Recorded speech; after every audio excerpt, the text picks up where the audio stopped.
Robin. Yum. Now, I did read something that said that most Red Robins are located near movie theaters. Is that true? Well, there's a lot of, it's not at all uncommon that we are considered what's called a casual dining restaurant. And casual dining restaurant is exactly that. It was casual. You didn't have to plan ahead. You didn't have to reserve. But you would bounce through a casual dining restaurant on your way to or from doing something else, like going to the movie, going out to shop, going to the soccer, game, that kind of thing, or any one of those things that you would have been out and about doing. So it was very typical from a real estate strategy for us to locate near malls, and malls often have movie theaters, or what's called kind of power centers, realty power centers like Costco's, and places where lots of people come. And so you, as a casual dining restaurant, you took advantage of the opportunity to capture those folks that were coming to something else. You're now tuned in to The Investor Show, where we teach simple wealth creation for the common investors with investment advisor, award-winning author, international speaker, and founder of Royal Financial Investment Group, Prince Dykes. Once again, ladies and gentlemen, boys and girls, and children of all ages, you are now tuned in to the Investor Show. As always, this is your host, the Prince of Investing, Prince Dykes, coming all the way live from the beautiful state of Denver, Colorado. Don't forget to like, subscribe, share, and comment button. But as always, I don't have a lot of time, and I definitely know you guys and girls don't have a lot of time, so we're going to jump straight into it.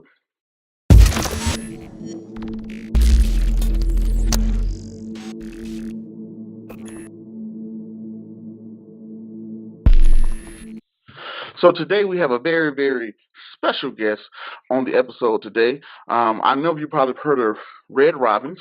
Red Robins is a gourmet burger and brew restaurant franchise. It's about 525 stores nationally, billion-dollar brand in revenue.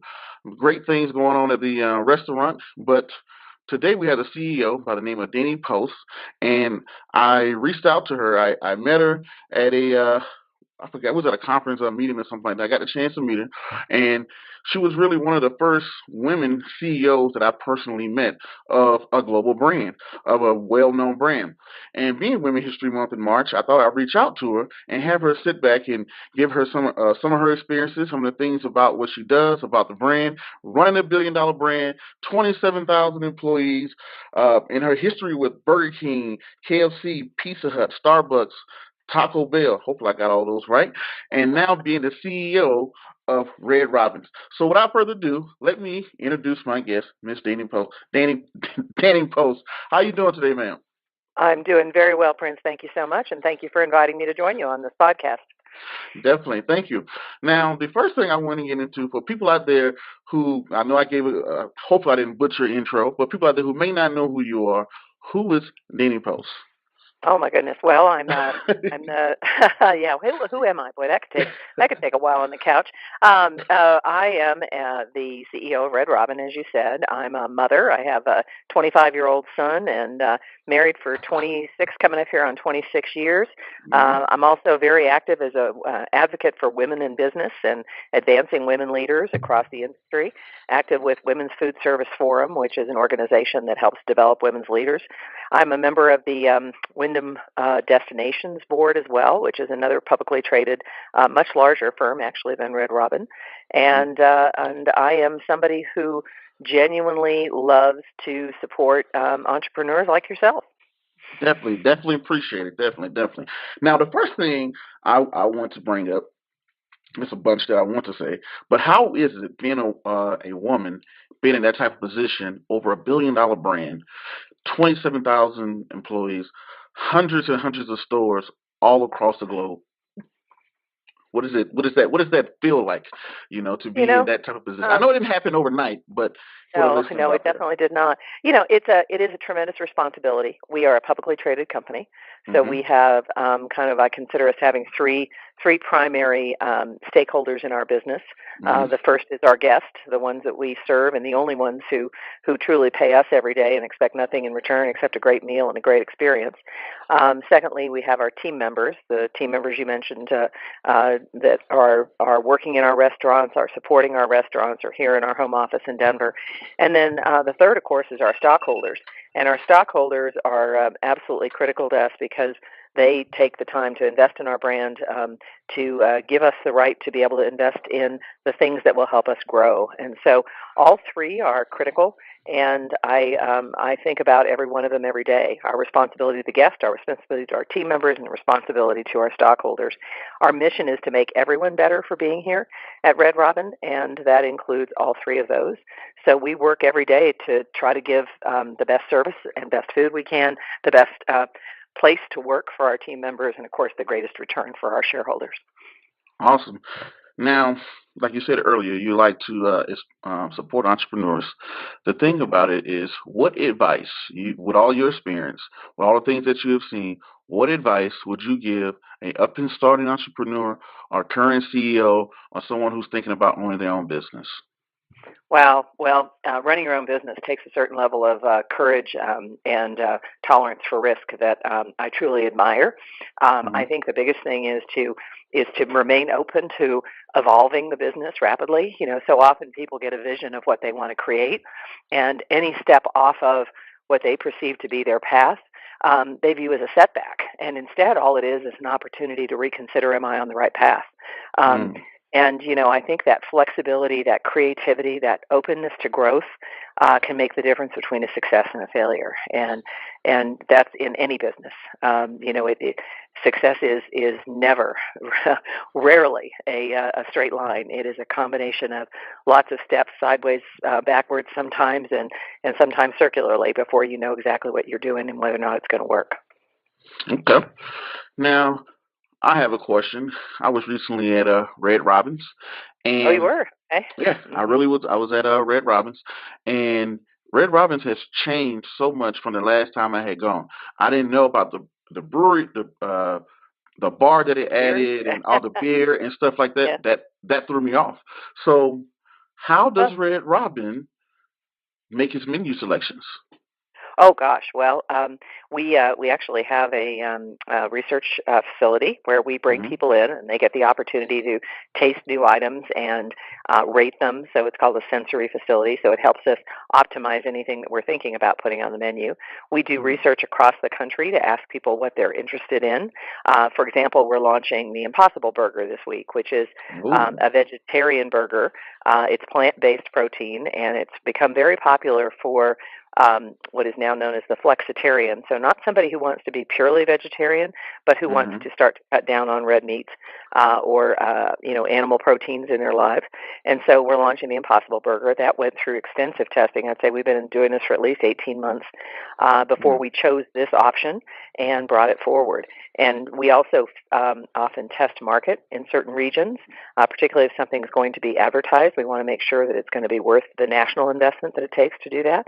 And so we'll do regional tests, and sometimes people in various parts of the country will get different things. Now, you mentioned you thought we'd added the bar. The bar has always actually been a part of Red Robin, dating back to its start 50 years ago in Seattle, when it was a waterfront university bar that kind of served burgers. It was almost flipped on its head the other way around. But over the years, it's morphed to be more of a family place. We think including beers and some of the lighter alcohol options is a good choice these days. And so we have a little bit of it all, and we serve a multi-generational guest, everything from small kids to grandparents, and we enjoy taking care of everybody that way. Yeah, maybe I didn't remember seeing it, but I definitely remember being a sit-down gourmet burger type thing. And but I want to, before I jump to that, I want to hit on to something that you kind of mentioned with the semi-vegetarian burger. With the industry or the trend amongst millennials with becoming vegans and all these different type of diets that are kind of trending, do you see that as possibly being an issue going into the restaurant industry, or with particularly Red Robin that specializes on burger, or what do you think about that? Actually, for us, it's a great opportunity because we've always gone out of our way to customize everything we make, and you can if you're on the keto diet, there's a way to have a burger that we wrap with lettuce instead of a bun. If you're someone who is a true vegan, we have a vegetarian vegan or a vegan build. We can absolutely do a vegan build. We can do a vegetarian build of a burger. We are very aware also for all those who have allergies, which is a growing issue in our population. And we have a special program that was actually developed by a father because his daughter had such profound allergies, where you go into our restaurant, you plug in exactly what you're allergic to, and it tells you exactly what you can have on our menu. Oh, nice. In an automated fashion rather than you having to hunt and peck and figure it out. So we really work to customize our foods and really our experience as well to whatever the guest needs. And what's happening today is more and more guests are choosing to dine out of the restaurant. They're staying at home and watching great programming on television instead of going out to the movie theater. They're ordering from Amazon on their iPad instead of going to the mall. And so they still want restaurant quality food. They just want to be able to consume it at home. So we're also having to work to really make sure our food travels well and that guests can access it and take it home as well. Because I did see you guys on like the DoorDash and things like that, little apps that you can order things. Now that you mentioned that about movies, I read something that I thought was pretty intriguing, and I wanted to ask you, was this true? That you said that more people are staying home, more people are watching Amazon and Netflix and YouTube, Facebook, Instagram, or whatever, listening to podcasts, whatever, from the convenience of their own home, and they are not going out to restaurants as much, but they still want the restaurant quality food. Now, I did read something that said that most Red Robins are located near movie theaters. Is that true? Well, there's a lot of, it's not at all uncommon that we are considered what's called a casual dining restaurant. And casual dining restaurant is exactly that. It was casual. You didn't have to plan ahead. You didn't have to reserve. But you would bounce through a casual dining restaurant on your way to or from doing something else, like going to the movie, going out to shop, going to the soccer, game, that kind of thing, or any one of those things that you would have been out and about doing. So it was very typical from a real estate strategy for us to locate near malls, and malls often have movie theaters, or what's called kind of power centers, realty power centers like Costco's, and places where lots of people come. And so you, as a casual dining restaurant, you took advantage of the opportunity to capture those folks that were coming to something else. So yes, we are often located near movie theaters, and we're about 17% of our base is actually in enclosed malls. And that's the area that has the greatest concern because, as we all know, there are major mall anchor locations like the Sears and the Macy's and the, Dillards of the world that are under a lot of challenge. And then even the smaller retailers, the ones that kind of make up the space between the big anchors on the end of the mall, like a, Victoria's Secret to a Foot Locker, are starting to close units. And so malls and the future of malls is very much in question. Okay, so now with that being said, that you guys are located inside and around malls and movie theaters, and the slower traffic drawdown of people just staying at home, using Amazon and things like that. What are some creative ways, if you don't mind sharing, that you can see combating those foreseen risks in the future?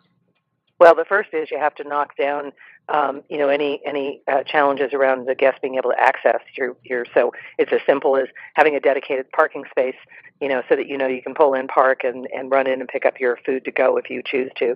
The second is being able to be very easily accessed online, and for that it means not just your desktop computer, but mobile-enabled ordering. I sat last night while watching the March Madness games and realized I didn't feel like getting up and making dinner, and so my husband and I agreed on something. We ordered something, and he ran out at halftime to pick it up. But it was a restaurant that was 8 minutes away from us, so it made sense. Now the other option is to have someone bring it to your house, and this is probably the most.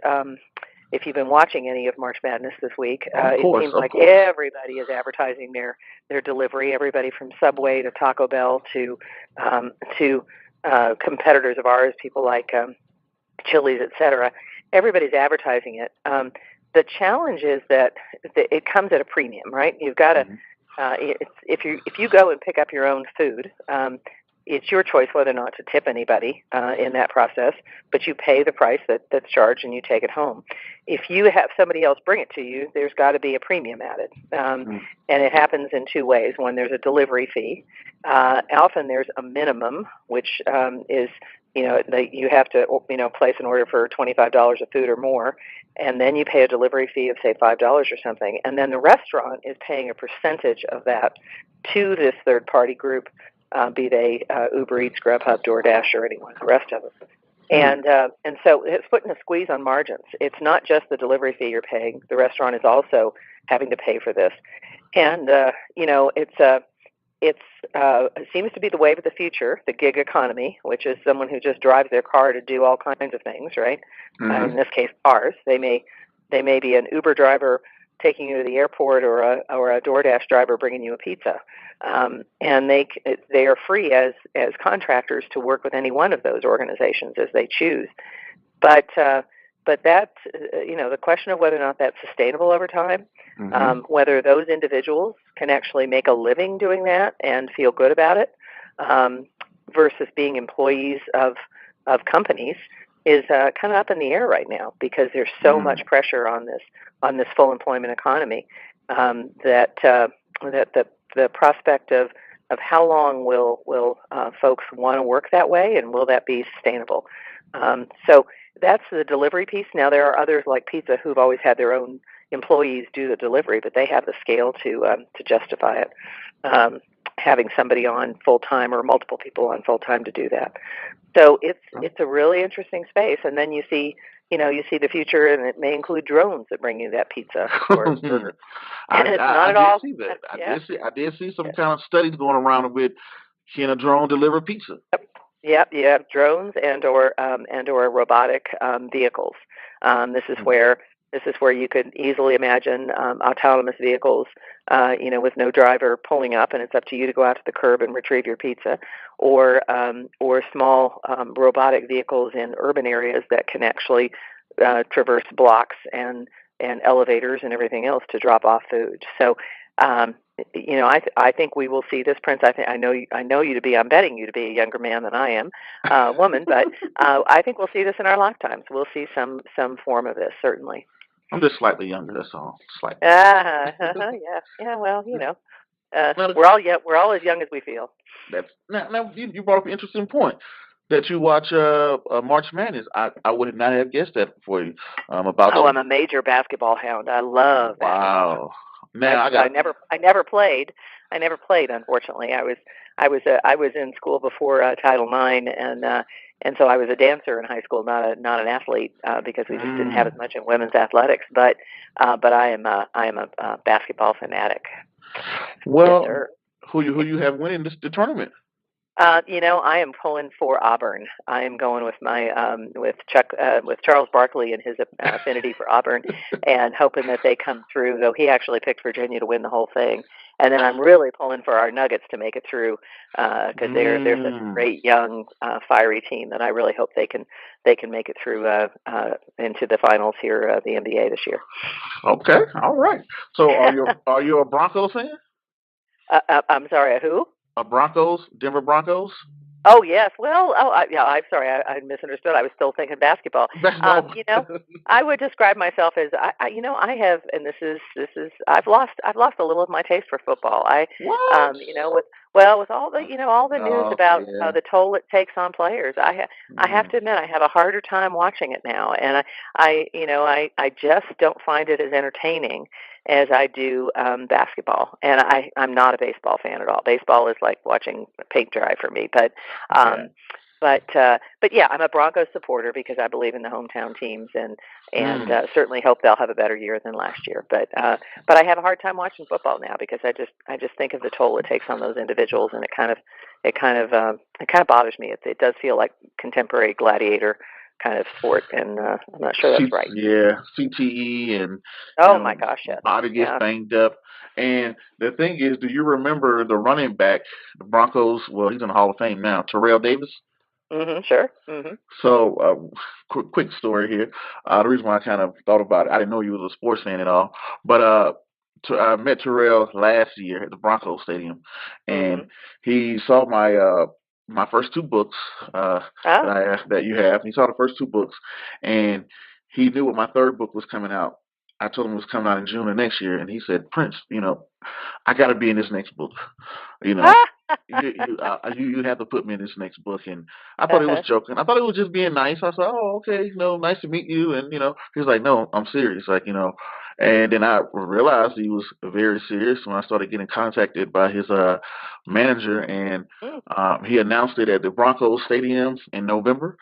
And mm, that he came up, he called me out and announced the whole thing. And that's the awesome. the book comes out in June at the Broncos Boys and Girls Club. So Oh gosh, that's awesome. And this is specific to, I love what you're doing with the whole financial literacy and hmm the challenges of helping young people understand how to navigate and think about their finances. I used to be very active with Junior Achievement as a volunteer, oh, and nice. and that's again a great program that relies on folks going in and helping students understand, right, that hmm how to balance their how to manage their money, right, and hmm how to think about accumulating wealth and those things. And so I think that's critical. I'm glad to hear you got Terrell involved. That's awesome. So Yeah, that was really pretty cool. pretty I'm cool. sure. And I'm even sure. so, we're looking at Rod Smith, the Broncos Uh huh. wide receiver. He's going to host a book launch. I ended up Oh, meeting that's him. terrific. I heard. He's always so present at the stadium. hmm We have the opportunity. We actually were a sponsor a few years ago, and then the Broncos got a little too proud of their team in terms of what they wanted wanted us to pay for it. So we decided there were Wow. other things for us to do with Red Robin money than that. But I remain a big supporter, and Ron I know is often around hmm and very much present. So that's terrific. So That's well, what great. else can I offer this morning, my friend? And All right. Now, the other thing is that you spoke about the Amazon. I know we got sidebarred mhm. there for a second. I didn't know you was a sports fan. That threw me off. Always You okay. know, I was like, "Whoa, she Uh-huh. into sports? She watch basketball?" Oh, yes, sir. But Uh-huh. the thing about it now, the hamburger tattoo. The CEO Oh, of a yes, I have a billion tattoo. dollar company, Red Yep. Robins, gets a hamburger tattoo. What is that about? Well, it's the challenge is always to motivate the individuals who lead all of our restaurants, and we own about 482 of them as a company, and then there's another 87 or so that are franchised. And so a lot of what gets done in our restaurants happens directly through our team members that are part of our hmm corporation. And so when I first got promoted to CEO about 2.5 years ago, we needed to step up our game a little bit at that point. So I challenged our organization to improve their service levels, and it's measured by a score called the Net Promoter Score, which is derived from guests responding in our restaurants on the little tabletop technology pieces that we have that allow for payment and feedback. And so I had challenged the team to say, hey, can we improve our service as measured by this score? And I was at a meeting, and a young man who at the time was an assistant manager, he since has become a general manager of one of our restaurants in Seattle. I was admiring his ink, and hmm asked me, he said, "Do you have any tattoos?" And I laughed and said, "No, but if you guys hit this score, I'll go get one." And he said, "Are you serious?" And I said, "Sure." And honestly, I kind of threw it out there, and then I thought, well, now I'm committed. So it became the Get Denny Inked Challenge. And sure enough, they pulled it off, and we were in Vegas for our next annual meeting. And so I went out, and I had the choice of where it went and how big it was, and they had the choice of what it was. So I have on my upper left shoulder the tattoo of a little burger man with a heart, Wow. and it was a fun thing to do. My son thought it was pretty cool. He and I are now the two with tattoos in our family, not my husband. Mm. And he loved that I was actually in Inked magazine, and I was also in Inc. INC. So it got Wow. financial coverage as well as novelty coverage. But it was a way of putting my literally putting my arm where My my mouth. mouth was. Now, Yeah, question: Is this yeah. this your only tattoo? Well, it is my only tattoo at this point. I have told them if we can, do what we need to do with the business and get through all the challenges we're facing right now with this changing changing demand curve and way people view us and everything else, I'll get a sleeve tattooed if I thought it would make a difference. But it was an easy thing for me to do, and important to the team, and I actually followed through. So I wear it proudly. I'm an old lady, so I don't bare my arms all that often. But I do go out of my way to make sure people can see it when we're all together and celebrating. So that's kind of fun. All right. Uh-huh. Well, this is the last question here. You kind of hinted on it when you said about the challenges going forward. Mm-hmm. What are the challenges going forward for Red Robin? Or what is the way going forward, or things like that?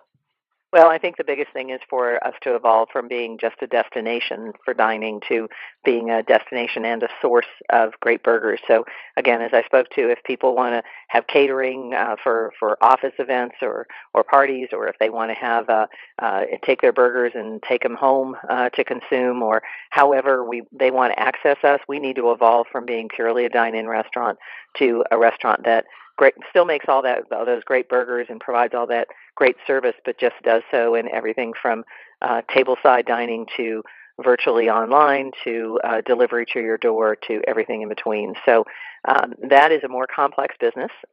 Restaurants are not easy. People often think, how hard can it be? I think I'll open a restaurant. Restaurants are thin margin, heavily dependent, obviously, on employees, team members, guests, and the ability to sustain those.